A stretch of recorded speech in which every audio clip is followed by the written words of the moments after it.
जिनके मन में विश्वास है उन्हें पत्थर में भी भगवान नजर आते हैं। जिनके मन में विश्वास नहीं होता उन्हें सामने खड़े भगवान भी पत्थर नजर आते हैं। श्रद्धा विश्वास का ही दूसरा रूप है। जहाँ श्रद्धा है वहाँ विश्वास नजर आता ही है, और जहाँ विश्वास है वहाँ तो श्रद्धा होती ही है। ईश्वर भगवान मालिक को पाने के लिए श्रद्धा और भक्ति की आंखें होनी चाहिए मेरे बच्चे। ईश्वर निर्विकार है, उन्हें विकारों के अधीन होकर नहीं देखा जा सकता। अपने आप को इतना ज़्यादा सबल बनाओ, इतना ज़्यादा मजबूत बनाओ कि जीवन के हर कसौटी पर तुम अपनी श्रद्धा कभी न खो पाओ। मालिक के घर देर है अंधेर नहीं। इंसान अगर जान ले तो कभी किसी का बुरा न सोचे, कभी किसी का बुरा मत करो, कभी किसी के साथ गलत व्यवहार भी मत करो, वरना मालिक के पास सभी के कर्मों का हिसाब होता है। मालिक सभी के कर्मों का हिसाब बराबर से करता है। मालिक के पास हर प्रकार का लेखा जोखा होता है। जो जैसा करेगा उसे वैसा अवश्य ही मिलेगा। लालसा यानी अभिलाषा। लालसा चाहे पैसों की हो, जमीन की हो, जायदाद की हो या किसी भी तरह की हो, वह मेरे बच्चे कभी पूरी नहीं होती। लालसा इंसान के मन में कुंभकर्ण की तरह सोए हुए अहंकार और अविवेक को जगा देता है। क्रोध, द्वेष आदि विकारों को भी जगा देता है। लालसा कभी पूरी नहीं होती मेरे बच्चे। एक पूरी कर दो तो दूसरी नाक के फन की तरह मन के दरवाजे पर दस्तक देती रहती है। इसीलिए मेरे बच्चे मैं कहता हूँ कि मालिक की भक्ति में दिल लगाओ, फिर यह चंचल मन कभी नहीं भटकेगा। मालिक की कृपा से यह अभिलाषा से छुटकारा पाएगा। अभिलाषा कभी खत्म नहीं होती, इसलिए अभिलाषा को छोड़ दो, लालसा को छोड़ दो। मालिक में रम जाओ, मालिक में खो जाओ, मालिक को ही सब कुछ मानो। जीवन में कभी भी ज़्यादा लोभ मत करो। इतना अवश्य याद रखना मेरे बच्चे, तुम अगर मालिक के शरण में आए हो तो मालिक तुम्हें कभी निराश नहीं करेगा, कभी उदास नहीं करेगा। हाँ, देर अवश्य हो सकती है।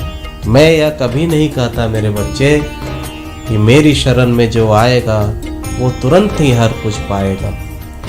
उसे सबूरी रखना ही होगा, उसे धैर्य का दामन पकड़ कर ही रखना होगा, लेकिन उसके कर्म के हिसाब से उसकी अभिलाषा जरूर पूरी होगी।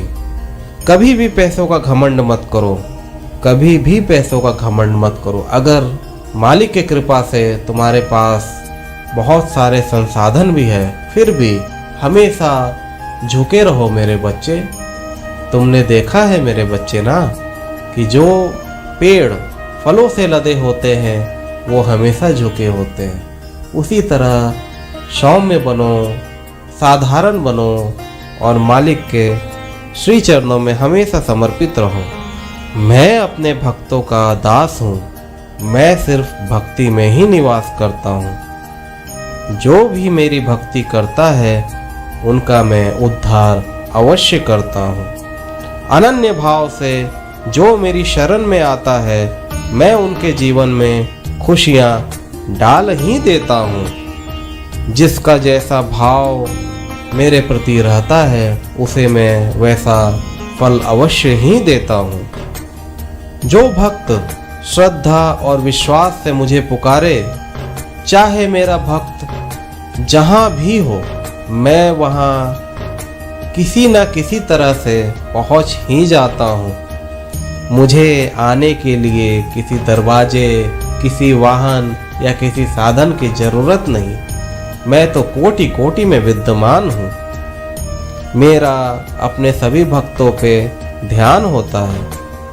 पूरी तरीके से भक्ति से समर्पित किया हुआ एक फल, एक फूल, एक पौधा, एक पत्ता, यह सबसे बड़ी चीज तुम्हारे आंसू मुझे सबसे अधिक प्रिय है मेरे बच्चे। जो मेरे भक्त हैं मैं हमेशा उनके साथ रहता हूँ। मैं अपने भक्तों में कभी फर्क नहीं करता, सभी मेरे बच्चे हैं। मैं सभी को एक समान दृष्टि से देखता हूँ। तुम जीवन में हर कुछ पाओगे, तुम जीवन में बहुत सफल होगे, मेरा आशीर्वाद है मेरे बच्चे।